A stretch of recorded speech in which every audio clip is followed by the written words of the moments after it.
एक मध्यम आयु वर्ग का पुरुष और महिला एक आलीशान मेज पर एक दूसरे के सामने बैठे थे, बिना कुछ बोले। ये स्पष्ट था कि माहौल बहुत गंभीर था। मेज पर स्टेक और खाली गिलास पड़े थे, मानो उनकी खोखली मुद्राएं प्रतिबिंबित हो रही हो। ग्लग ग्लग ग्लग, जैसे ही शराब आधी डाली गई, महिला का माथा सिकुड़ गया।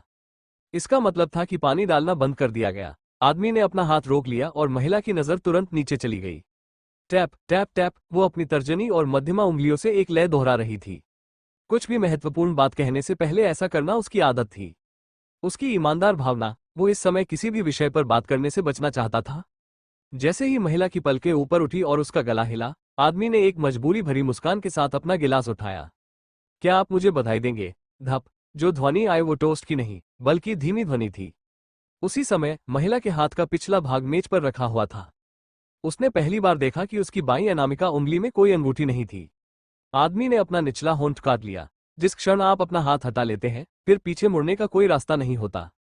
मैंने पहले ही अपना मन बना लिया है। जैसे ही महिला ने अपना हाथ हटाया, मेज पर रखी अंगूठी दीपक की रोशनी से चमक उठी। आप ऐसा क्यों कर रहे हो, हान यू ह्यून? क्या तुम्हारा कभी कोई परिवार था? क्या तुम हमेशा अपनी सफलता के बारे में नहीं सोचते थे? इस टिप्पणी पर यू ह्यून का माथा सिकुड़ गया, लेकिन ये गुस्सा होने का समय नहीं था। वो अपना संयम पुनः प्राप्त करने का बहुत प्रयास करता रहा, बार बार विचार करता रहा। जिंग जिंग, तभी मेज पर रखा यू ह्यून का फोन बज उठा। उसने उस पर नजर डाली और पाया कि यह एक ऐसा फोन करता था जिसे वह नजरअंदाज नहीं कर सकता था। यू ह्यून ने अपनी बाईं हथेली अपनी पत्नी की ओर की और दाहिने हाथ से अपना फोन उठाया। हाँ अध्यक्ष जी, ये हान यू ह्यून है। हाँ हाँ, चिरमराहट। उसने फिर एक ठंडी मुस्कान छोड़ी। उसे रोकना पड़ा, लेकिन वो फोन पर बात करने वाले व्यक्ति को नजरअंदाज नहीं कर सका। नहीं सर, ये संभव है। हाँ अध्यक्ष जी। खटखट। NOWELL-BE-IN.C ओम। उसकी पत्नी बिना पीछे देखे चली गई। जब उसने फोन रखा और उठा तो उसकी पत्नी पहले ही जा चुकी थी। धत तेरी की, जो शराब उसने अकेले पी थी, उसका स्वाद अंत में कड़वा हो गया। अगले दिन यू ह्यून ने अपनी आंखें बंद कर ली और नर्म सीट पर पीछे झुक गया। धीरे धीरे बज रहे शास्त्रीय संगीत की ध्वनि ने उनके मन को शांत कर दिया। यात्रा इतनी आरामदायक थी कि उसे पहियों के घूमने की आवाज सुनाई नहीं दी। इसके कारण वो चुपचाप अपने दिन की तस्वीर अपने दिमाग में बना सकता था। चीख। इससे पहले कि वो कुछ समझ पाता, उसकी कार हानसुम टॉवर के सामने आ पहुंची। जो सुरक्षा गार्ड वहां इंतजार कर रहा था, वो घबराकर दौड़ा और सावधानी से दरवाजा खोला। श्रीमान राष्ट्रपति जी, सुप्रभात। हाँ सुप्रभात। जैसे ही यू ह्यून हल्की मुस्कान के साथ अपनी सीट से उठे, लोग पीछे से उनके पीछे आ गए। ऊंची इमारत का बड़ा दरवाजा खुला और लोग पंक्तिबद्ध होकर यू ह्यून को प्रणाम करने लगे। चेहरे पर हल्की मुस्कान लिए यू ह्यून धीरे धीरे चल रहा था।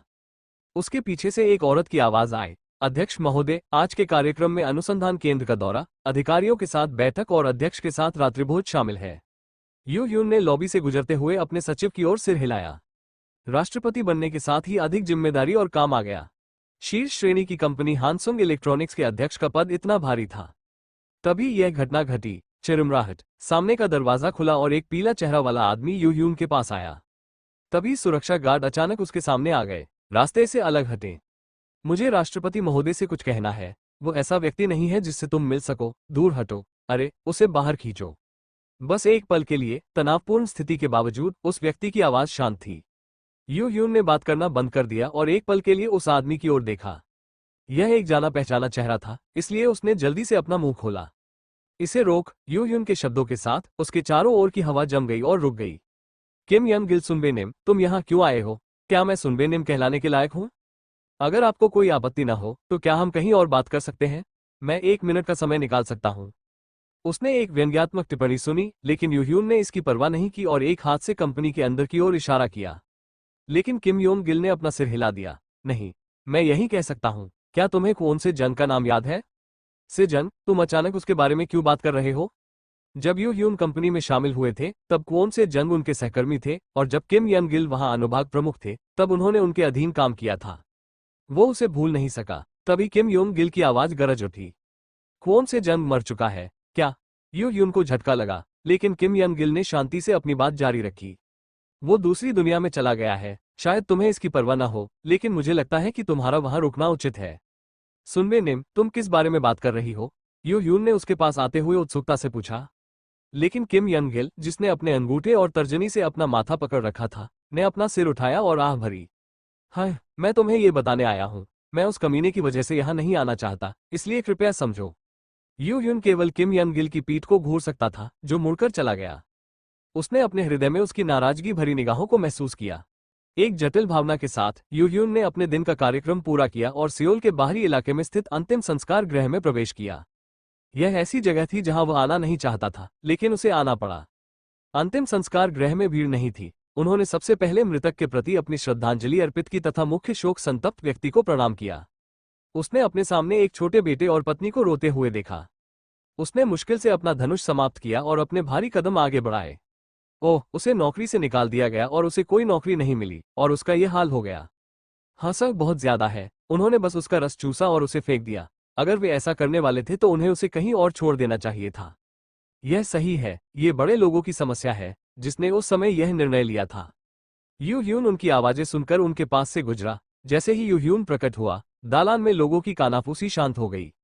यू ह्यून एक क्षण के लिए रुका और कानाफूसी करने वाले लोगों को पीछे छोड़कर चलने लगा। वो बिना देखे ही जान गया कि क्या हो रहा है। लोगों का मानना था कि क्वोन से जंग की आत्महत्या और हानसुम ग्रुप में बड़े पैमाने पर कर्मचारियों की कटौती के बीच सीधा संबंध था। यू ह्यून, जो बहुत ही तेज तर्रार था, ये बात नहीं जान सका। और मैं ही वो व्यक्ति था जिसने ये चुनाव किया था।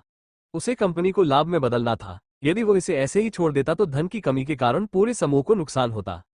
किसी को तो नेतृत्व करना ही था, और यू ह्यून, जो उस समय समूह के रणनीति विभाग के प्रमुख थे, ने यह मुद्दा उठाया। उस समय उनका मानना था कि कंपनी के अस्तित्व के लिए यह एक अपरिहार्य विकल्प था। कोई भी ऐसा ही करता। यू ह्यून ने खुद को समझाने की कोशिश की। उन्होंने अपना सम्मान व्यक्त किया और धीरे से अपनी सीट पर बैठ गए। उसी समय यू ह्यून की नज़र में कुछ परिचित चेहरे आए। वे लोग थे जिन्होंने अतीत में यू ह्यून के साथ काम किया था। बेशक अब नहीं। उसे खुशी से ज्यादा दुख हुआ। वह जानता था कि अगर वह उनका सामना करेगा तो उसे कुछ भी अच्छा नहीं सुनने को मिलेगा। वो उनसे बचना चाहता था, यदि संभव होता, लेकिन यू ह्यून के कदम उसे स्वागत कक्ष तक ले गए जहां वे बैठे थे। जैसे ही यू ह्यून अंदर आया, एक चौंका हुआ आदमी तुरंत सीधा हुआ और बोला। उसकी आवाज व्यंग्यात्मक थी, बिल्कुल किम यंग गिल की तरह। ओह, श्रीमान राष्ट्रपति हान, इसके लिए इतनी दूर से यहाँ आए? देर से आने के लिए मुझे खेद है, सुनबे निम। अरे कमीने, क्या तुम्हें ऐसा कहने का हक है? बस करो, बस करो, ये बात करने की जगह नहीं है। मिस्टर हान, आप यहाँ आराम से बात कर सकते हैं, यह आपकी कंपनी नहीं है। हाँ बिल्कुल, यू ह्यून ने अपना सिर हिलाया। वे सभी सदस्य थे जो पहले भी उनके साथ काम कर चुके थे, और वे सभी हानसुम के पूर्व छात्र होने के नाते वरिष्ठ थे। अब यू ह्यून का पद किसी और से ऊंचा था, लेकिन केवल अपनी कंपनी में। वे अब हानसुम से संबंधित नहीं थे, इसलिए उसे विनम्र होने की आवश्यकता नहीं थी। एक वरिष्ठ व्यक्ति ने शराब की बोतल उठा ली। यहाँ आओ, कुछ पियो। मैं बस अपने होठों को छू लूंगा। ये बच्चा अभी भी बहुत अमानवीय है। नशे में धुत लोगों ने यू ह्यून के सामने अपनी शिकायतें उगलनी शुरू कर दी। अरे, ईमानदारी से बोलो, तुम इसलिए भाग गए क्योंकि तुम्हें लगा कि तुम हमसे बेहतर हो। हम साथ मिलकर अच्छा कर सकते थे। वे यू ह्यून के अपनी डूबती टीम को छोड़कर दूसरी टीम में चले जाने से नाराज थे। यू ह्यून, तब तुम गलत थे। तुम्हें कहीं और चले जाना चाहिए था और अकेले ही अच्छे से रहना चाहिए था। तुमने हमारी पीठ में छुरा क्यों घोंपा? उन्होंने उस स्थिति को याद किया जब वे यू ह्यून द्वारा किसी अन्य टीम में किए गए प्रोजेक्ट के कारण परेशानी में थे और इसके लिए उन्होंने उसे दोषी ठहराया। क्या तुम्हें पता है कि तुम्हारी कलम की चाल की वजह से हम किस स्थिति में आ गए थे? क्या तुमने कभी सोचा है कि इस उम्र में किसी के लिए रातों रात अपनी नौकरी खोना कितना मुश्किल होता है? यू ह्यून पूरे समय चुप रहा। सबसे अधिक नाराजगी वाली बात स्पष्ट रूप से बड़े पैमाने पर छंटनी थी। उन्होंने सीधे तौर पर कुछ भी कठोर नहीं कहा क्योंकि वे उसके सामने खड़े थे, लेकिन उनकी आंखें आक्रोश से भरी थीं। यू ह्यून के पास अपने दृष्टिकोण से कई बहाने थे, लेकिन उसने कोई बहाना नहीं बनाया। ये स्पष्ट तथ्य था कि ऐसे लोग भी थे जिन्हें यू ह्यून ने नुकसान पहुंचाया था, जिन्होंने केवल आगे देखा और भाग गए थे। उनकी कहानियां सुनने के बाद उन्हें समझ में आ गया कि क्वोन से जंग के पास चरम निर्णय लेने के अलावा कोई विकल्प क्यों नहीं था। वो एक कठिन स्थान था, लेकिन यू ह्यून ने इसे बहादुरी से सहन किया। वो काफी देर तक अंतिम संस्कार गृह में रुके और अंततः क्वोन से जंग के चित्र को देखा। क्या आप जानते हैं कि आपके इस निर्णय के क्या परिणाम होंगे? कई निर्दोष लोगों को अयोग्य घोषित कर दिया जाएगा और आपकी वजह से उन्हें कष्ट उठाना पड़ेगा। यू ह्यून को रोकने वाली धार्मिक दृष्टि फोटो में स्पष्ट रूप से दिखाई दी।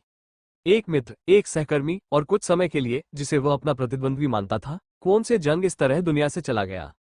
यू ह्यून ने मुस्कुराते हुए चेहरे से धीरे से पूछा, क्या मैं गलत था? यह एक ऐसा प्रश्न था जो अब उस तक नहीं पहुंच सकता था। थोड़ी देर बाद, अपनी यात्रा समाप्त करने के बाद, यू ह्यून अपनी कार की पिछली सीट पर झुक गया और गहरी सोच में डूब गया। उसकी कार बड़ी और अधिक आरामदायक हो गई थी, तथा उसका वेतन भी कई गुना बढ़ गया था। यह उस सर्वोच्च पद पर पहुंचने का परिणाम था जिस तक वो पहुंच सकता था। लेकिन उसके दिल का खालीपन अभी भी भरा नहीं था। बल्कि अपराध बोध ने उसके खाली दिल के एक कोने पर कब्जा कर लिया। हाँ, यू ह्यून ने गहरी सांस ली और धीरे से अपनी नजर घुमा ली। वो नर्म सीट पर पीछे झुककर पास से गुजरते हुए सियोल के रात्रि दृश्य को देख रहा था। उन्होंने स्ट्रीट लाइटें देखी जो हान नदी के किनारे अंतहीन रूप से फैली हुई थीं। वे यू ह्यून के जीवन की तरह थे, जिसने केवल आगे देखा और भाग गया। प्रत्येक क्षेत्र में सफलता पाने के लिए उन्होंने कुछ चीजें त्याग दी थीं। क्या मैंने सही जीवन जिया? अंततः उसने वो संदेह व्यक्त कर दिया जिसे उसने अपने अंदर कसकर लपेट रखा था। हो सकता है कि उसे इसका उत्तर बहुत पहले से पता हो। यद्यपि वो ये बात जानता था, फिर भी उसने इसे नजरअंदाज कर दिया। उन्होंने इसे सफलता के लिए अपरिहार्य बताया। क्या तुम्हें इसका अफसोस है, हान यू ह्यून? उसने धीरे से अपनी पलकें झपकाकर अपने प्रश्न का उत्तर दिया। यह एक ऐसा शब्द था जिसे वो आसानी से किसी से नहीं कह सकता था। उसे घुटन महसूस हुई। क्या यह अच्छा नहीं होगा कि ऐसे समय में कोई ऐसा हो जिस पर वह अपनी बात कह सके, लेकिन उसके पास कोई नहीं था? क्या आपको लगता है कि अगर आप सब कुछ पीछे धकेलकर ऊपर चले जाएं तो आप खुश रहेंगे? आप इस दुनिया में अकेले नहीं रह सकते? अपने बॉस, जिसका वो बहुत आदर करता था, के कड़वे शब्द उसके दिमाग में गूंज रहे थे। उसने बचकानी मानसिकता से उसे दूर धकेल दिया और मना कर दिया, लेकिन अब उसे उसके शब्दों का मतलब समझ में आ गया था। शिखर पर जो दृश्य उसने देखा वो कोई शानदार दृश्य नहीं था। वहां न तो तेज धूप थी, न चमकता समुद्र, न ही झूमते बादल। बल्कि ऐसा लगा जैसे वो छोटी सी रोशनी जिसका वो पीछा कर रहा था, गायब हो गई थी। अंधेरा था, यह निराशाजनक था, वो खाली था। क्या यह उसकी कटु भावनाओं के कारण था? यू ह्यून, जिसने लंबे समय से शराब को हाथ नहीं लगाया था, को इस समय शराब की सख्त इच्छा हो रही थी। उसी समय उसने खिड़की के बाहर एक चिन्ह देखा जिसने उसका ध्यान आकर्षित किया। ये साइनबोर्ड बैंगनी रोशनी से जगमगा रहा था और इस पर कसे हुए अक्षरों में जर्नी बार लिखा हुआ था। ये स्थान कब खुला? वो अक्सर इस सड़क से गुजरता था, लेकिन उसने इसे पहले कभी नहीं देखा था। उसने अपना मन बना लिया और धीरे से अपना मुंह खोला। ड्राइवर, कृपया मुझे यहीं उतार दो। ठीक है, मैं तुम्हारा इंतजार करूंगा। नहीं, आप आगे बढ़ सकते हैं। धप, वो कार से बाहर निकला और ड्राइवर को दूर भेज दिया, फिर बार के सामने खड़ा हो गया। वो इससे पहले कभी अकेले बार में नहीं गया था। उसे आश्चर्य हो रहा था कि अचानक वो इस स्थान की ओर क्यों आकर्षित हुआ। एकमात्र बात जिसका उसे यकीन था वो ये थी कि वो इस मनोदशा के साथ घर नहीं जाना चाहता था।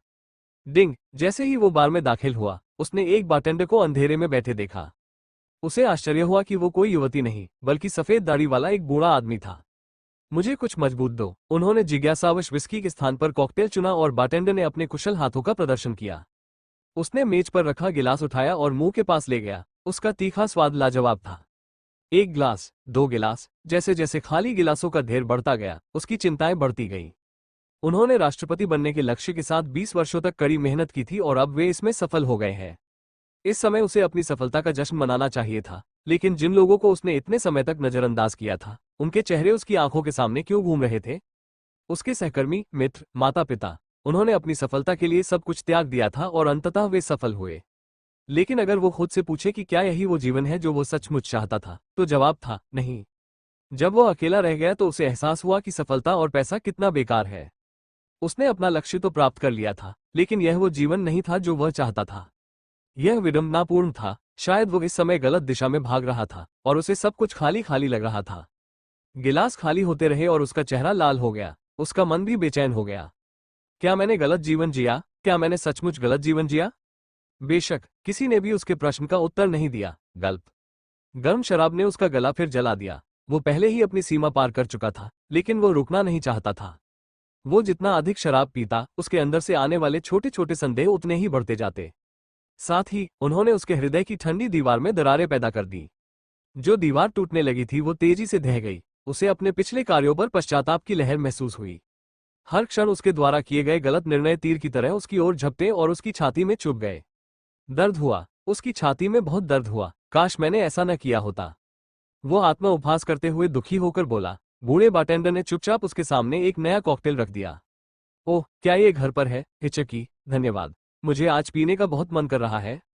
इससे आपको मदद मिलेगी। उसने पहली बार एक मोटी बास आवाज सुनी और अपना सिर उठाया। वो बूढ़ा बारटेंडर, जिसने ये रहस्यमय शब्द कहे थे, चुपचाप उसे देख रहा था। यह एक असहज नजर थी, लेकिन इस समय उसके साथ किसी का होना बुरा नहीं था। उसने अपने कंधे उचकाए और गिलास उठा लिया। हाँ हाँ, मुझे आशा है कि ऐसा ही होगा। धन्यवाद। चीयर्स। उसने हवा में शराब पी और अपना गिलास खाली कर दिया, परंतु फिर उसके सिर में अजीब सा दर्द होने लगा। उसकी दृष्टि घूम गई। उसे चक्कर आने लगा और बेहोशी सी महसूस हुई। वो उनकी अंतिम स्मृति थी। खट खट खट खट। ओफ। उसने अपने नितंब में बहुत दर्द महसूस किया क्योंकि उसे लगा कि वो जमीन पर जोर से टकराया है। अचानक उसे ऐसा महसूस हुआ जैसे कोई उसकी गर्दन दबा रहा है और उसका शरीर ऊपर उठ गया। अरे कमीने, माफी नहीं मांगोगे? खांसी खांसी। उसने सहज ही उस हाथ को पकड़ लिया जो उसका गला घोट रहा था और सांस लेने की कोशिश की। उसने मुश्किल से अपनी पलकें खोली और अपने सामने एक रूखे चेहरे वाला आदमी देखा। जब भी वो बोलता उसके सोने से जड़े दांत चमक उठते। वे बहुत धमकी भरे थे। यह क्या है? अरे तुमने हमारे चानियन को धक्का दिया, क्या तुमने नहीं देखा? उसने उस आदमी की निगाह का अनुसरण किया और देखा कि एक युवक जिसके दोनों पैरों में प्लास्टर बंधा हुआ था फर्श पर व्हीलचेयर के नीचे लेटा हुआ था। ऐसा लग रहा था जैसे वो अपने पीछे की सीढ़ियों से लुढ़क कर नीचे आ गिरा हो। कुछ ही देर में लोग उनके आसपास इकट्ठा हो गए। परिस्थिति ने उसे घेर लिया था। क्या चल रहा है? कुछ गलत था? वो बार में शराब पी रहा था? क्या वो एक क्षण के लिए अपनी याददाश्त खो बैठा था क्योंकि वो बहुत ज्यादा नशे में था? खैर, ये तो तय था कि उसे इस स्थिति से तुरंत निपटना था। मुझे छोड़ दो और बात करते हैं। एक प्रकार का जहाज। खांसी खांसी। वो आदमी उस पर गुर्राया जो खांस रहा था। तुम क्या करने जा रहे हो? तुम हमारे चानियन के बारे में क्या करने जा रहे हो? उसने अपनी कमर झुकाई और अपने दुखते गले को सहलाया और स्थिति को समझने की कोशिश की। जो आदमी उसे आक्रामक भाव से धमका रहा था उसकी उम्र करीब 20 साल थी। नूना, बहुत दर्द हो रहा है। उफ, चानियन, हम तुम्हारे पैर का क्या करेंगे? ओप्पा, मुझे लगता है कि चानियन के पैर में बहुत ज्यादा चोट लगी है। उसे शायद एक और सर्जरी की जरूरत होगी। एक युवती उस युवक को प्लास्टर से उठा रही थी और उसके बगल में मगरमच्छ के आंसू बहा रही थी। कुछ गड़बड़ महसूस हुआ। स्थिति बहुत परिचित थी। उसे यह बात बहुत अच्छी तरह याद थी। रूप, आवाज, नाम जो वे एक दूसरे को पुकारते थे वे सभी वर्तमान स्थिति से मेल खाते थे। वो उलझन में था जब उस आदमी ने अपनी आवाज ऊंची की। क्या तुम्हें पता है कि चानियन की सर्जरी में कितना खर्च आएगा? तुमने उसे क्यों धकेला? आशा के अनुसार यह स्थिति क्या थी? उसके सिर में अराजकता भर गई। देजा वू, ये भी कुछ ऐसा था जिसे वो समझ नहीं सका, परंतु फिर एक क्षण के लिए उसकी आंखें चमक उठी। आत्मा क्षति गिरोह? एक स्मृति जो लंबे समय से उसके मन में बोझ बनी हुई थी वो कौंध गई। परंतु फिर यदि स्थिति वैसी ही होती तो इससे कोई फर्क नहीं पड़ता कि यह सपना था या हकीकत। वो वही करना चाहता था जो उसने अनगिनत बार सोचा और किया था। वो अपना गुस्सा निकालना चाहता था, भले ही एक बार के लिए ही क्यों ना हो। ये तब की बात है। वो आदमी उस पर चिल्लाया जो चुप रहा। सेमी, पुलिस को बुलाओ। इस आदमी को देखकर लगता है कि इसमें जमीर नहीं है। ओप्पा, चानियन की सर्जरी की फीस इस समय सही या गलत से ज्यादा महत्वपूर्ण है। तो फिर आप मुझसे क्या करवाना चाहते हैं? क्या मतलब है तुम्हारा? हमें इस आदमी से इसकी कीमत वसूलनी होगी। महिला ने उस आदमी को धक्का देकर दूर कर दिया और उसे एक कोने में ले गई। कितना दयनीय। वो उनका कृत्य देखकर हंसने लगा। अब जब उन्होंने इसे देखा तो उनका अभिनय अजीब लग रहा था। क्या उसका निर्णय सही था? इसका केवल एक ही निष्कर्ष था। वे मेरे साथ खेल रहे हैं। वे स्पष्टतः पैसा चाहते थे। उसने उनके साथ जाने का निर्णय लिया। आप कितना चाहते हैं? क्या तुम्हारी हिम्मत कैसे हुई मुझसे ऐसे बात करने की, बदमाश? बस मुझे बताओ कि कितना है, मैं तुम्हें दे दूंगा। वो आदमी उसके अचानक बदले रवैये को देखकर अचंभित रह गया और उसने अपनी हथेली थपथपाई। 5 मिलियन जीते। 5 मिलियन वॉन उनकी दैनिक तनख्वाह से भी कम था। लेकिन ये राशि भी उनकी 20 साल पुरानी यादों से मेल खाती थी। यह इतना विस्तृत था कि इसे डीजा वू कहा जा सकता था। वो इस बेतुके विचार पर जोर से हंस पड़ा। उसे इस बात की परवाह नहीं थी कि यह एक डीजा वू था या एक बुरा सपना। उसे वापस लड़ना था। उसने अपने सामने खड़े आदमी को शून्य भाव से देखा। पुलिस को बुलाओ। तुमने क्या कहा, बच्चे? ठीक है, मैं समझ गया। अरे सेमी। ओप्पा, अरे मैं खुद कर लूंगा। जैसे ही उसने अपना फोन निकाला उस आदमी ने उसकी कलाई पकड़ने की कोशिश की। आप क्या कर रहे हो? स्वूश। वो चौंक गया। उसका शरीर लचीला था और आसानी से उसके हाथ से बच जाता था। क्या उसके पास आश्चर्यचकित होने का समय नहीं था? क्रोधित आदमी उस पर बैल की तरह टूट पड़ा। खतरा। उसके दिमाग में एक चेतावनी गूंजी और वो तुरंत एक तरफ हट गया। उसका फोन अभी भी उसके हाथ में था। फोन के पीछे लगा कैमरा बारी बारी से पुरुष और महिला की ओर इशारा कर रहा था। वो ठंडी मुस्कान के साथ बोला, क्यों? तुम नहीं चाहते कि मैं पुलिस को बुलाऊं? तुमने कहा था कि मैं गलत था। तुम मर रहे हैं। उस आदमी ने अपने कपड़े बुरी तरह फाड़ डाले। उसकी आंखें क्रोध से भरी थीं, लेकिन उसकी झपकती आंखें, उखड़ी हुई सांस, फैले हुए नथुने और मुड़े हुए होंठ उसकी घबराहट को प्रकट कर रहे थे। यह इतना हास्यास्पद था कि यह हास्यास्पद था। क्यों? तुम मुझे मारना चाहते हो? तुम बहुत गुंडे हो। ये कमीना। उसने अपनी ओर आ रहे आदमी को चकमा दिया और आसपास के लोगों को आवाज लगाए। क्या किसी ने मुझे उसे धक्का देते हुए देखा? इस स्थिति में भीड़ से पूछने का कोई मतलब नहीं था। कोई भी उसे जवाब नहीं देता था। इससे कोई फर्क नहीं पड़ा। इस दृश्य को कैमरे में कैद करना ही काफी था। ये तब की बात है।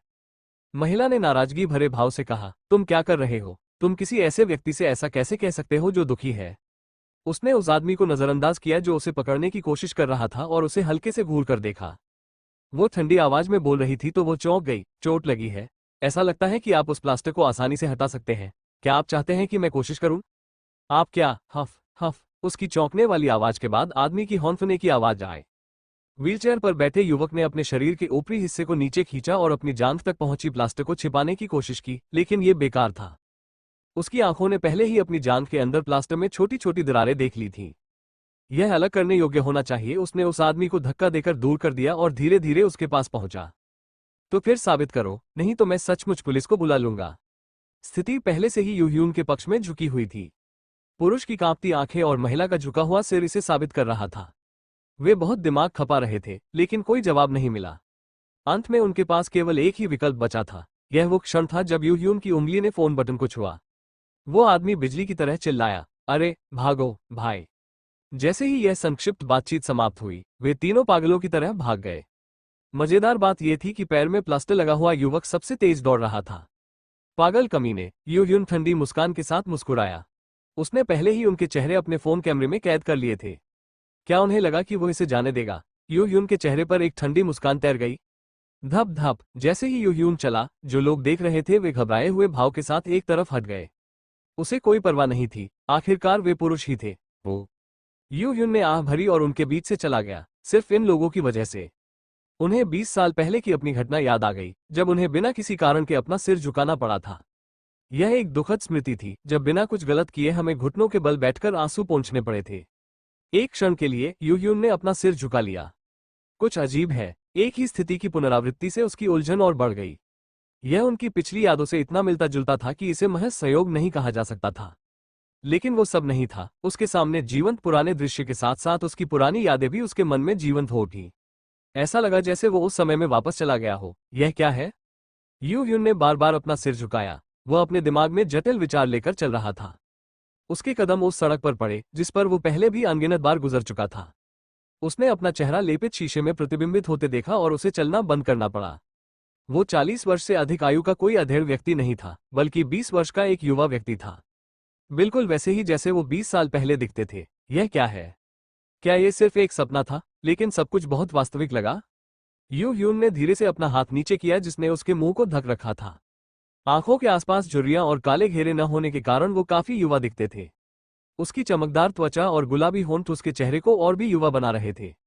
सबसे बड़ी बात यह थी कि उसके बगल में कोई चर्बी नहीं थी, इसलिए वो अधिक सौम्य दिख रहा था। उसने अपना गाल भींचा और दर्द महसूस किया। यह कोई सपना नहीं है। पिछले 20 वर्षों की उनकी यादें बहुत ज्वलंत थीं। वह अपने लक्ष्य को प्राप्त करने के लिए पागलों की तरह दौड़े और अंततः राष्ट्रपति बन गए। लेकिन सब कुछ बहुत खाली खाली सा लग रहा था। उसे याद आया कि बूढ़े बारटेंडर ने उसे कॉकटेल देते समय क्या कहा था। इससे आपको मदद मिलेगी। जैसे ही उसने गिलास उठाया, उसका सिर घूमने लगा और उसे चक्कर आने लगा। क्या यह कॉकटेल के कारण हुआ? यह बेतुका था। तभी यह घटना घटी। चिरमराहट। उसके सामने रेस्तरां का दरवाजा खुला और सूट पहने कुछ लोग बाहर आए। ऐसा लग रहा था कि उन्होंने अपने दोपहर के भोजन का आनंद ऊंची आवाज में लिया। यूह्यून एक क्षण के लिए स्तब्ध रह गया। उसने अपने वरिष्ठों के चेहरे देखे जो पहले उसके साथ काम करते थे, लेकिन वे युवा थे, बहुत छोटा। उसे ऐसा महसूस हुआ जैसे उसके मूल्य टूट रहे हैं। खट खट। मुझे माफ कर दो। जो आदमी यूह्यून के कंधे से टकराया, उसने अपना सिर झुका लिया। ये किम यंग गिल का चेहरा था, जिसने उसे क्वोन से जंग की मृत्यु की सूचना दी थी। बेशक अब वो एक नए युवा की तरह लग रहा था। तभी उसे एक और आवाज सुनाई दी। किम, तुम क्या कर रही हो? चलो। हाँ मैनेजर, मैं आ रहा हूँ। किम योंग गिल जल्दी से चले गए। जब वे आगे बढ़ रहे थे तो यूह्यून ने स्तब्ध भाव से उनकी ओर देखा। क्वोन से जंग के अंतिम संस्कार के समय उनका प्रसन्नचित चेहरा उनके कटु चेहरों के विपरीत था। वो मंत्रमुग्ध होकर उनका पीछा करने लगा और उसे एक ऊंची इमारत दिखाई दी। हानसेओम टॉवर, यह इमारत का नाम था जो सामने लगे साइनबोर्ड पर लिखा था। यह वो स्थान था जहां यूह्यून पिछले 20 वर्षों से रह रहा था। चिरमराहट, खनक। मुख्य द्वार के सामने खड़ी कार से कोई बाहर निकला। सुरक्षा गार्ड दौड़कर उसके पास आया और उसका अभिवादन किया। उसके बगल में खड़े कर्मचारी उसके पास आए और सिर झुका लिया।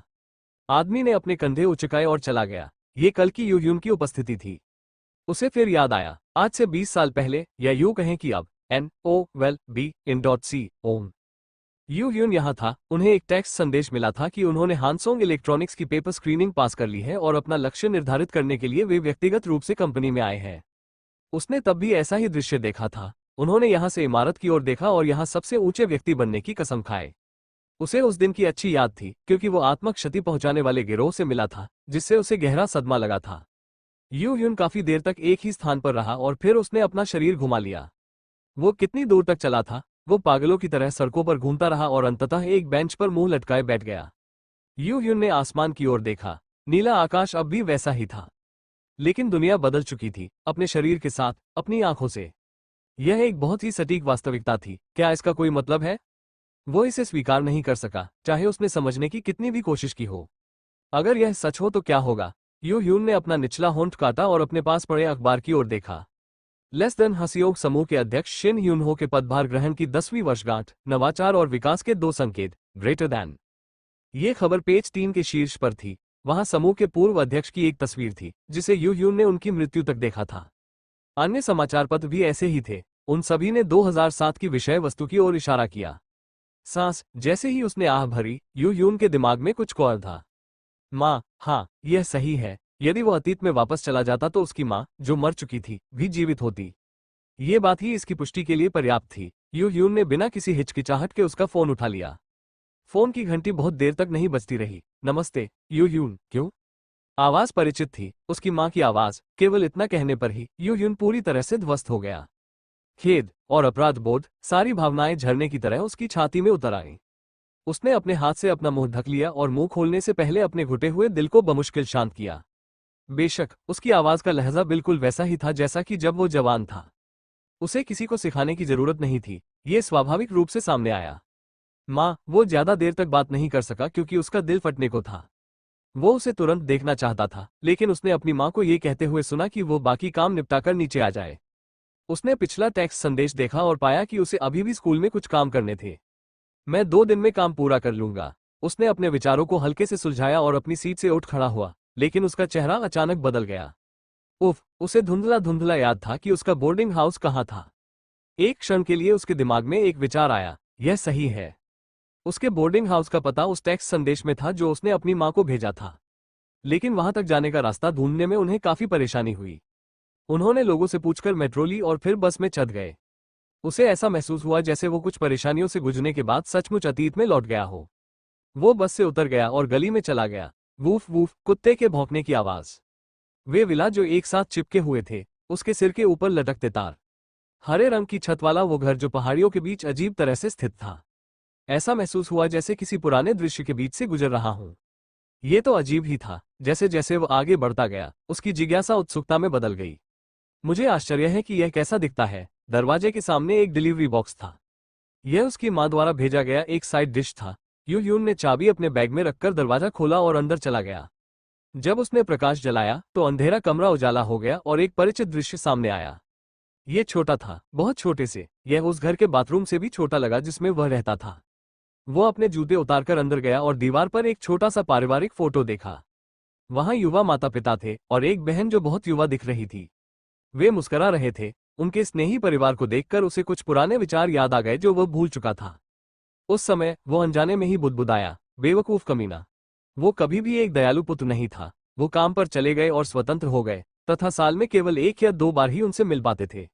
जब वो व्यस्त रहता था तो वो इसका भी ध्यान नहीं रख पाता था, लेकिन उसकी मां ने कभी शिकायत नहीं की। एक दुर्घटना में उनकी अचानक मृत्यु हो गई और वो केवल तभी उन्हें देख सके। वो सोचता था कि वह भावनाओं के प्रति उदासीन है, लेकिन उसे याद आया कि उस दिन अपनी मां के अंतिम संस्कार में उसका दिल कितना दुखा था। पू, उसने गहरी सांस ली और मेज पर बैठ गया। डेस्क पर लिखा वाक्यांश बहुत प्रभावशाली था। लेस दैन इसका अफसोस मत करो, ग्रेटर दैन उन्हें इस बात पर गर्व था कि उन्होंने अपने आदर्श वाक्य के अनुरूप जीवन जिया। एक सफल व्यक्ति के रूप में यू ह्यून के जीवन में कोई पछतावा नहीं था। यही उसने सोचा, लेकिन अब उसे यह अलग तरह से महसूस हुआ। शायद वो फिर से पछतावे से भरी जिंदगी जीने के लिए वापस चला गया था। उसने सोचा कि क्या स्वर्ग ने उसे यह अवसर इसी कारण दिया है। वो क्षण भर के लिए विचारों में खो गया और उसने डेस्क पर रखे कंप्यूटर की मुख्य इकाई चालू कर दी। चहचहाहट, सबसे पहले उसके कानों में बूट की आवाज पड़ी। ये बहुत बड़ा था, बहुत समय हो गया था। वो हथेली के आकार के मॉनिटर पर बूटिंग स्क्रीन के दिखने का इंतजार करता रहा और फिर डेस्क के चारों ओर देखने लगा। वहां हानसोंग ग्रुप के योग्यता परीक्षण के कागजातों का ढेर लगा हुआ था। उन्होंने एक पुस्तिका खोली और देखा कि उसमें अर्थहीन सामग्री के अलावा कुछ नहीं था। ये सिर्फ उन लोगों को बाहर निकालने के लिए एक परीक्षण था जिनके व्यक्तित्व में समस्याएं थी या जो कंपनी के लिए उपयुक्त नहीं थे। लेकिन काले पड़े कागजों को देखकर वह अंदाजा लगा सकता था कि उस समय उसे क्या महसूस हो रहा था। हताशा। वो हताश था। उसने अपने आप पर इतना दबाव डाला मानो अगर उसे किसी बड़ी कंपनी में नौकरी नहीं मिली तो वह जीवन में असफल हो जाएगा। बुकशेल्फ में भरी अंग्रेजी और प्रमुख पुस्तकों से उसे पता चल रहा था कि उसने कितना पसीना बहाया है। एक शब्द में कहें तो वे उसके हाथों से घिस गए थे। कंप्यूटर स्क्रीन तो और भी खराब थी। वहां हानसेओम, इल्सेओम, शिनव्हा, यूरिम, एलके आदि जैसी बड़ी कंपनियों के लिए लिखे गए आत्म परिचय के फोल्डर थे। अंदर version 01, final, last, really last आदि नामों वाली फाइलें थीं। वे सैकड़ों की संख्या में थे। इससे उनकी हताशा से परे जुनून का पता चलता है। उसने सॉर्ट की गई फाइलों वाला फोल्डर खोला और उसमें अपने काम का शेड्यूल वाला कैलेंडर देखा। जिन कंपनियों ने अपने परिणाम घोषित किए थे उन पर ओ या एक्स अंक अंकित थे तथा ओ अंक वाली एकमात्र कंपनी थी हानसोंग इलेक्ट्रॉनिक्स। इसका मतलब यह था कि वो पेपर स्क्रीनिंग में अन्य सभी कंपनियों से आगे निकल गया था। और आज योग्यता परीक्षण सहित अंतिम पेपर के परिणाम आ गए। यू यून ने आज की तारीख के नीचे एक वृत्त चिन्हित किया। अगर मैं सचमुच अपनी पुरानी अवस्था में होता तो मैं कूदते समय ओ का निशान लगाता। उसने ऐसा किया होगा। उस समय भी हानसेओम कोरिया की शीर्ष कंपनियों में से एक थी। नौकरी मिलने पर उसे ऐसा महसूस हुआ जैसे उसने दुनिया पाली हो। उसका लक्ष्य स्पष्ट था, हानसोंग इलेक्ट्रॉनिक्स का अध्यक्ष बनना। इसका एहसास उसे अपने लक्ष्य प्राप्ति के बाद ही हुआ। ये सब निरर्थक था। यू यून के होठों पर एक कड़वी मुस्कान दिखाई दी। यू यून ने अपने आत्म परिचय पत्र की फाइल खोली। इसमें कई प्रमाण पत्र भरे हुए थे जिनका उपयोग कहाँ करना है, औपचारिक स्वयंसेवी गतिविधियां, अनावश्यक रूप से उच्च अंग्रेजी अंक, उसके स्कूल जीवन के अभिलेख और कंपनी में शामिल होने के कारण आदि बातें शामिल थीं। यह उसी तरह का आत्म परिचय पत्र था जिसे उन्होंने साक्षात्कारकर्ता के रूप में हजारों बार पढ़ा था। वो खराब ढंग से सजाए गए सामान के बीच अपना पिछला जीवन देख सकता था। उसने दराजों में तलाशी ली और नोटबुकों का ढेर पाया। वे उसकी पढ़ाई के निशानों से भरे थे, कोई रिक्त स्थान नहीं था तथा जगह जगह कॉफी के दाग थे। मैंने सचमुच कड़ी मेहनत की। उन्होंने एक हताश जीवन, लगभग दयनीय रूप से जिया था। उसे अपने जुनून पर गर्व होने के बजाय भारीपन महसूस हुआ। वो किसी से भी बेहतर जानता था कि अंत कैसा होगा। उसने अपने फोन पर बचे हुए रिकॉर्डों को देखा और पाया कि उसका लगभग कोई दोस्त नहीं था। उसका अपने सहपाठियों या वरिष्ठों से कोई संपर्क नहीं था। तब से वो केवल सफलता के लिए दौड़ता रहा। वो ऐसा कैसे हो गया? वो धन और सफलता से इतना क्यों चिपका रहता था? यू यून ने अपनी याददाश्त की धार को याद करने की कोशिश की। ये संभवतः तब की बात है जब वो सेना से छुट्टी पर वापस आए थे। जब वो प्रसन्न मन से घर लौटा तो उसने देखा कि उसके पिता कर्ज वसूलने वालों से झगड़ रहे हैं और उसकी मां सूजी हुई आंखों से रो रही है। पूरे घर में जब्ती के स्टिकर लगे हुए थे। अब केवल कर्ज ही बचा था। इस तरह वो विशाल बगीचा और सेब का पेड़ जिसे उसने बचपन में लगाया था उसकी यादों से पूरी तरह गायब हो गया। तभी उसे इसका एहसास हुआ। उसने अपने दिल में महसूस किया कि पैसा कितना डरावना है। उसके बाद से उनका जीवन भी बदल गया। उन्होंने रोजगार के लिए अपना विषय बदल लिया और किसी तरह छात्रवृत्ति पाने के लिए कड़ी मेहनत की। वो केवल सफलता का एक संकीर्ण मार्ग ही देख पा रहा था। यह एक दर्दनाक याद थी जिसने उनकी जिंदगी पूरी तरह बदल दी, लेकिन अब ये धुंधली भी हो गई है। शायद अब जो भावनाएं वो महसूस कर रहा था वे भी जल्द ही खत्म हो जाएंगी। वो शायद अलग तरीके से जीना चाहता हो, लेकिन फिर उड़कर चला जाता है और वही गलतियां दोबारा दोहराता है। वो ऐसा नहीं कर सका। नहीं, मैं नहीं कर सकता, मैं नहीं करूंगा। यू यून ने अपनी मुद्रा सीधी की और अपने हाथ कीबोर्ड पर रख दिए। उसने अपनी आंखें बंद की और पिछले 20 वर्षों पर नजर डाली। हानसोंग इलेक्ट्रॉनिक्स में शामिल होने और अध्यक्ष बनने की यादें मन में कौंध गईं। वे ऐसे क्षण थे जिनके बारे में उन्होंने कभी सोचा था कि वे गर्व करने लायक महान क्षण थे। ये वे अभिलेख थे जिन्हें उन्होंने ये सोचकर लिखा था कि वे किसी और के जीवन के लिए दिशासूचक साबित होंगे। लेकिन अब वे पछतावे का इतिहास बन गए हैं और उन्हें सुधारने की जरूरत है। इन्हें सफलता का शानदार मार्ग बताना बेकार था। वो उन लोगों को नहीं छिपा सका जिन्हें यू यून ने नुकसान पहुंचाया था, जो रास्ते में साधनों और तरीकों की परवाह किए बिना भाग गया था। यू यून को भी यह पता था। उसने इसे अनदेखा कर दिया। यू यून के पास कोई सहकर्मी नहीं था। वे सभी प्रतिस्पर्धी या सफलता के साधन थे। आपने माना है, आप में बहुत प्रतिभा है। अगर आपने उस प्रतिभा का इस्तेमाल अपने लिए नहीं बल्कि अपने साथ काम करने वाले सहकर्मियों के लिए किया होता तो आप एक बेहतरीन जीवन जी सकते थे। उसके बॉस, जिनका यू यून सबसे अधिक सम्मान करता था, के कहे शब्द फिर से उसके दिमाग में आ गए। जब भी वो ये शब्द सुनता उसे अपना चेहरा याद आता जो उसके लिए ब्रेक बन गया था। लेकिन अब वो ऐसा व्यक्ति था जिसे वह चाहकर भी नहीं देख सकता था। काश तुमने जाने से पहले मुझे और कुछ सिखाया होता। परंतु फिर यू यून को अचानक इसका एहसास हुआ, वो अभी भी जीवित था। इसका मतलब उसके लिए अभी भी एक मौका बचा था। ऐसा लगा जैसे उसने अपने सिर पर ठंडे पानी की एक बाल्टी डाल दी हो। यू यून ने अपना चेहरा सीधा किया और सीधा बैठ गया। भले ही यह एक सपना था, उसे इसे बदलना पड़ा। चाहे वह राष्ट्रपति हान यू यून थे या नौसिखिया हान यू यून या सिर्फ एक व्यक्ति के रूप में हान यू यून, वो ऐसा जीवन नहीं जीना चाहते थे जिससे पहले की तरह सभी दुखी हो जाएं। वो अब और देर न करने या भागने का दृढ़ निश्चय कर चुका था। तदादादादक जैसे ही उसने कीबोर्ड पर टाइप किया, स्क्रीन पर दिखाया गया कि अब से वो किस रास्ते पर चलेगा। वो ठीक से नहीं जानता था कि यह कैसे करना है। एकमात्र बात तो ये थी कि उसे अब पहले जैसा रास्ता नहीं अपनाना चाहिए। अब से यह ऐसा जीवन नहीं था जिसमें केवल धन और सफलता की ही आशा की जाती थी। एक ऐसा जीवन जो चारों ओर देखता था। एक ऐसा जीवन जिसमें किसी पर भी भरोसा किए बिना अकेलेपन का एहसास न हो। एक ऐसा जीवन जो लोगों की गर्मजोशी से समृद्ध था। एक ऐसा जीवन जिसने किसी और की मदद की। वो इसी तरह जीना चाहता था। यू यून ने अपने मन में वो नया इतिहास लिख लिया जिसे वो हानसुंग में फिर से लिखेंगे, और उन्होंने काफी देर तक कीबोर्ड से हाथ नहीं हटाया। उसे पता ही नहीं चला कि कब रात हो गई। यू यून ने अपनी भूख को अपनी मां द्वारा भेजे गए व्यंजनों से शांत किया और सामने का दरवाजा खोलकर बाहर चला गया। वो 5वीं मंजिल से नीचे उतरा और कंक्रीट के फर्श पर चलने लगा। उसने अपने हाथ फैलाए और गहरी सांस ली, और गर्म हवा उसके फेफड़ों में भर गई। यह एक ऐसी गंध थी जो उसे पुराने दिनों की याद दिलाती थी। वो थोड़ा आगे चला तो उसे एक पहाड़ी दिखाई दी जो एक संकरी सड़क के साथ ऊपर जा रही थी। वो पहाड़ी पर चढ़ गया और एक नज़र में आस पड़ोस का नज़ारा देखा। उन्होंने मंद रोशनी वाली स्ट्रीट लाइटों और टूटी हुई कंक्रीट की दीवारों के नीचे छोटी छोटी इमारतें खड़ी देखी। उसे सड़क के किनारे खड़ी पुरानी कारें और जगह जगह लगे इमारतों के चिन्ह परिचित लग रहे थे। उनकी यादें बहुत जीवंत थीं। उसे ऐसा महसूस हुआ जैसे वो सचमुच अतीत में वापस आ गया हो। हाँक हाँक। देर रात को कारों के हॉर्न बजने की आवाज के बाद लोगों की चीखें सुनाई देने लगी। चुप रहो, वो कमीना। उसने अपना सिर घुमाया और पहाड़ी के कोने पर एक कार खड़ी देखी। ऐसा लग रहा था कि वो फंस गई है और संकरी गली से गुजरने में असमर्थ है, जहां दोनों ओर गाड़ियां कतार में खड़ी थीं। ढलान वाली सड़क पर चल रही गाड़ियों को पता ही नहीं था कि वे क्यों रुकी थीं। उन्हें तो बस यह आभास हो गया था कि कुछ गड़बड़ है। काश वो एक कार चलती। दूर से देखने पर यह एक सरल कार्य प्रतीत होता था। यह निराशाजनक लग रहा था, लेकिन थोड़े प्रयास से इसे पूरी तरह से ठीक किया जा सकता था। अचानक उसे लगा कि उसका जीवन भी वैसा ही है। यह एक धागे की तरह उलझा हुआ था और उसे नहीं पता था कि इसे कहां से सुलझाना शुरू किया जाए, लेकिन इसका उत्तर सरल हो सकता था। अगर वो एक अलग जीवन जीना चाहता था तो उसे बदलना ही था। वो अपने अतीत को भुलाकर पूरी तरह से अलग ढंग से कार्य कर सकता है। हाँ, मुझे बस थोड़ा थोड़ा करके बदलना होगा। मैं निश्चित रूप से बदल सकता हूँ। उसका संकल्प हवा में बिखर गया। वो बहुत गहरी नींद में सोया। जब उसने अपनी आंखें खोली तो उसे पूरे शरीर में एक सुखद अनुभूति महसूस हुई। उसे अपने कंधों में तेज दर्द या पीठ में पुराना दर्द महसूस नहीं हुआ। उन्होंने पुष्टि की कि उनका शरीर अभी भी 20 साल पहले जैसा है और उन्हें एहसास हुआ कि युवा होना कितना अच्छा है। उनकी शारीरिक क्षमताएं कई मायनों में बेहतर हो गई थीं, लेकिन उन्हें अभी भी अपने शरीर का उपयोग करने में असहजता महसूस होती थी। अचानक उसे आश्चर्य हुआ, क्या मैं गोल्फ अच्छा खेल सकता हूँ? वो अपने दिमाग में तो सिद्धांत जानता था, लेकिन उसे यकीन नहीं था कि उसका शरीर भी उसका अनुसरण करेगा या नहीं। वो आईने के सामने खड़ा हो गया और अपनी बाहें चारों ओर घुमाने लगा। उसकी कमर आसानी से घूम गई। शायद मैं ये कर सकता हूँ। उसके शरीर को वो हलचल याद थी। पहले तो ये थोड़ा अजीब था, लेकिन उसने जल्दी ही इसे अपना लिया और उसे एहसास हुआ कि उसके शरीर की गति उसके मस्तिष्क द्वारा नियंत्रित होती है। शायद अभिनय भी उनकी पुरानी यादों की तरह था। यह विचार आते ही उसका शरीर कांप उठा। बिल्कुल नहीं, ऐसा नहीं हो सका। वो वही गलतियां नहीं दोहरा सकता था। इससे पहले उसे अपनी वर्तमान स्थिति को सुलझाना होगा।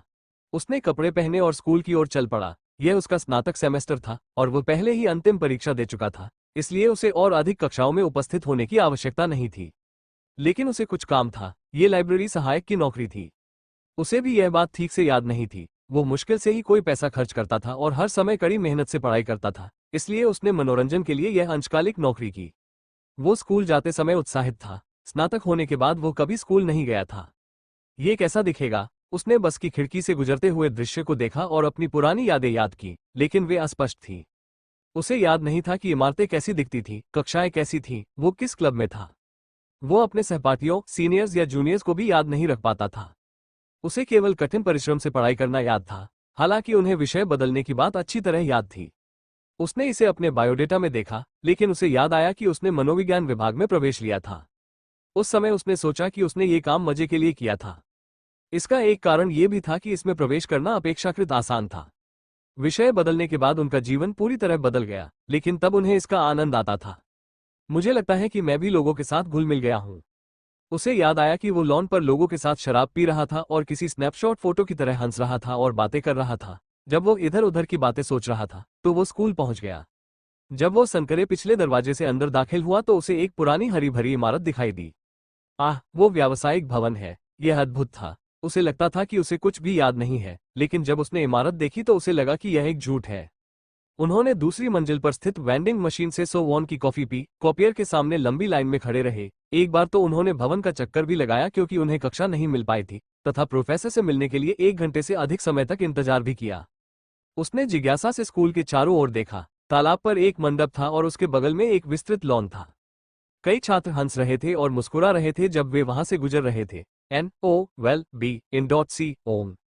अचानक उसे 20 साल पहले कैंपस की सड़क पर चलते हुए समय की याद आ गई। उसे ऐसा महसूस हुआ जैसे वो जानता है कि उसे कहाँ जाना है।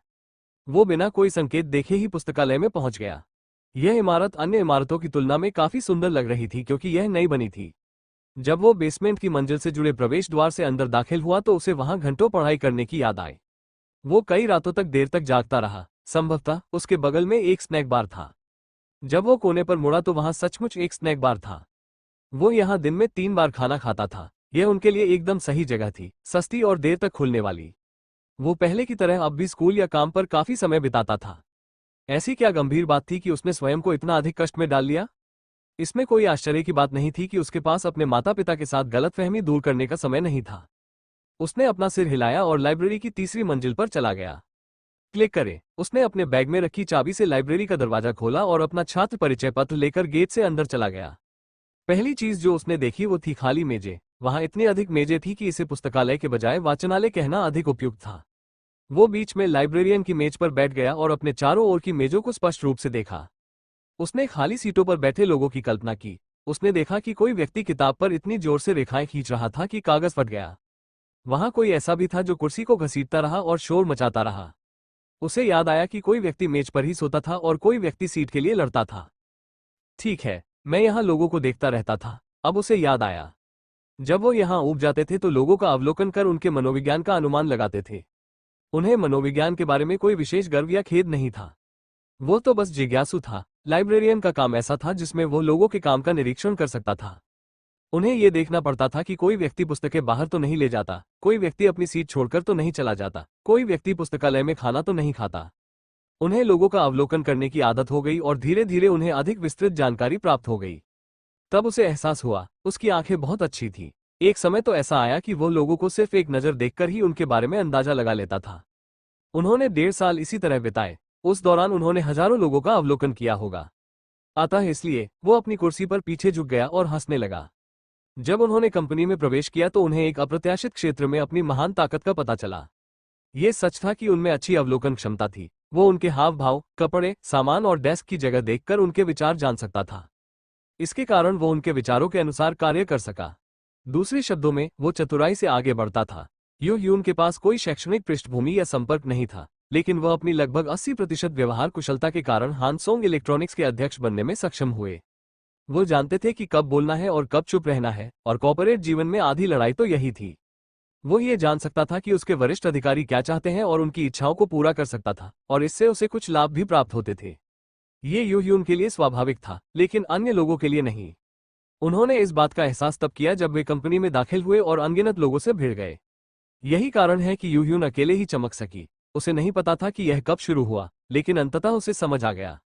ज्यादा समय नहीं बीता था और तीसरी मंजिल की लाइब्रेरी की टेबलें छात्रों से भरी हुई थीं। वहां शायद ही कोई छात्र था जो किताबें उधार लेने आया हो।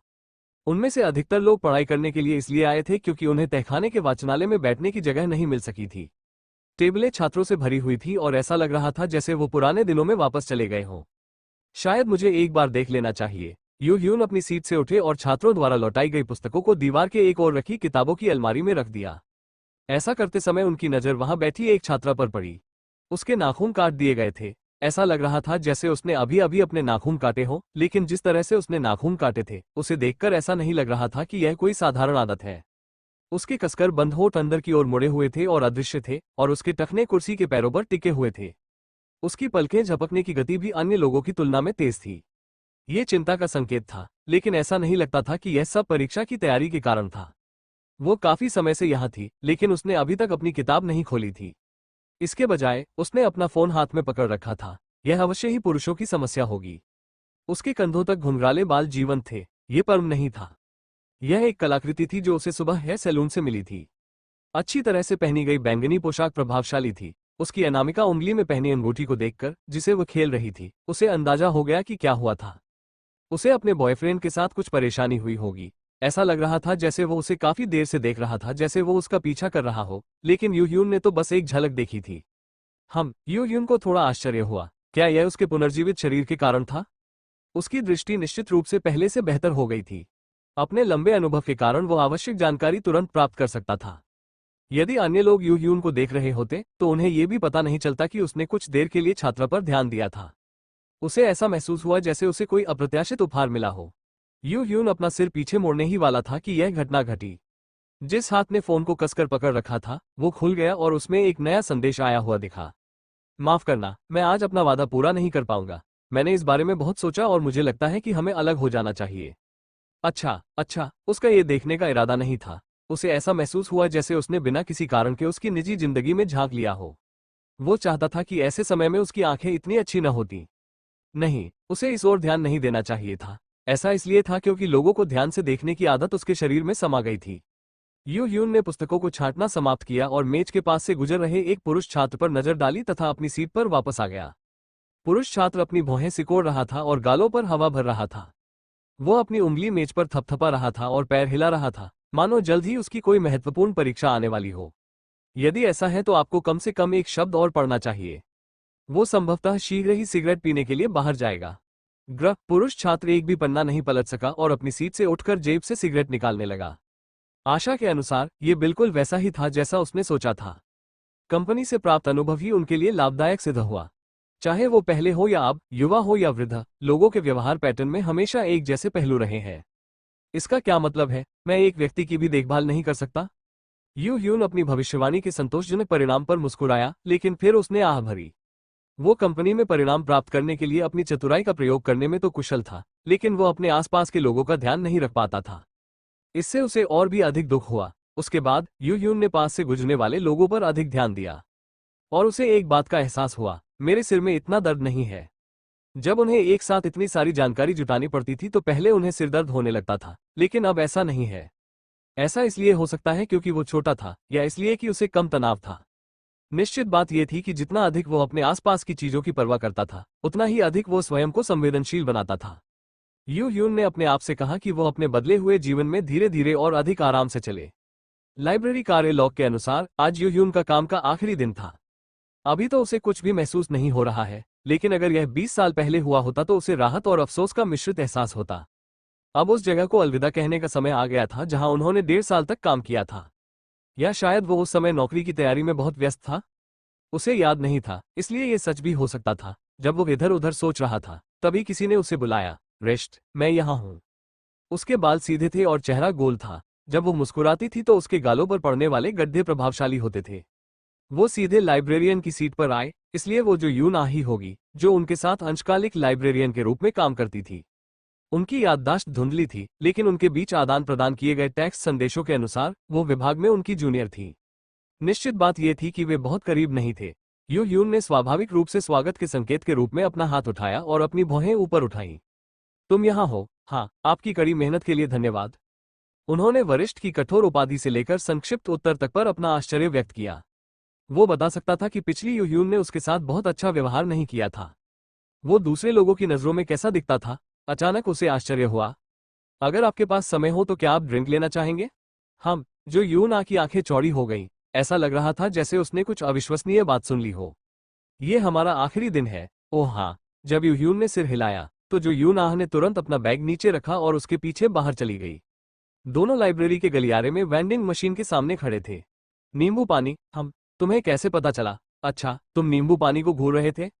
यू ह्यून ने मुस्कुराते हुए वेंडिंग मशीन से एक पे निकाला और उसके पास एक बेंच पर बैठ गया। धन्यवाद, मैं इसका आनंद लूंगा। तो ये बात पक्की। जो यून ने प्रसन्नतापूर्वक मुस्कुराकर शांत वातावरण में अपना मुंह खोला।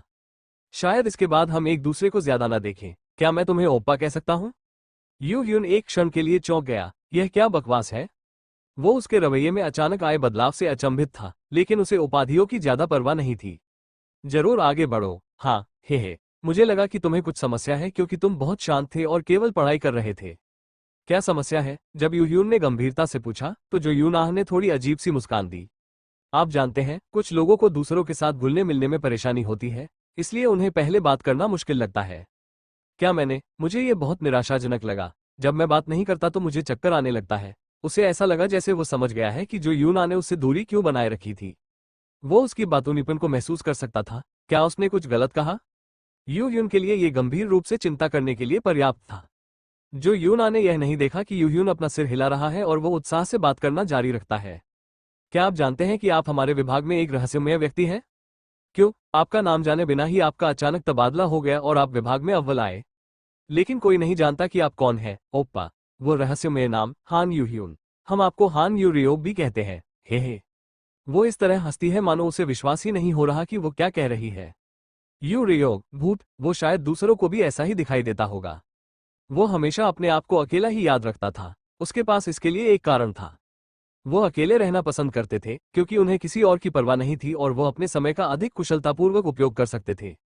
जब वो सोच रहा था, जो यूना के शब्द उसके कानों तक पहुंचे। ओप्पा, आप सबको नजरअंदाज करते हैं, लेकिन असल में लोग आपके प्रति बहुत सचेत हैं। क्यों, वहां देखो, अंदर वो ह्यून वो भी तुम्हारी वजह से जानबूझकर तीसरी मंजिल की लाइब्रेरी में पढ़ाई कर रहा है। उसने देखा कि कांच के दरवाजे के अंदर एक आदमी मेज पर बैठा है। जब वो पहले घूमता था तो उसने उसे बहुत मेहनत से पढ़ाई करते देखा था। वो इतना हताश दिख रहा था कि उसने यूह्यून को उसकी पुरानी याद दिला दी। वैसे भी ओप्पा, तुम एक मुश्किल इंसान हो। तुम बहुत कांटेदार भी हो। ऐसा नहीं है कि मैं तुम्हें पसंद नहीं करता, मेरे पास बस समय नहीं था। यूह्यून ने हल्के से कहा, लेकिन जो यून आज संतुष्ट नहीं थी। मुझे पता है, लेकिन वे कहते हैं कि एक छोटी सी मुलाकात भी किस्मत होती है। क्या तुम्हें दुख नहीं होता कि हम बिना किसी उचित बातचीत के फिर कभी एक दूसरे को नहीं देख पाएंगे?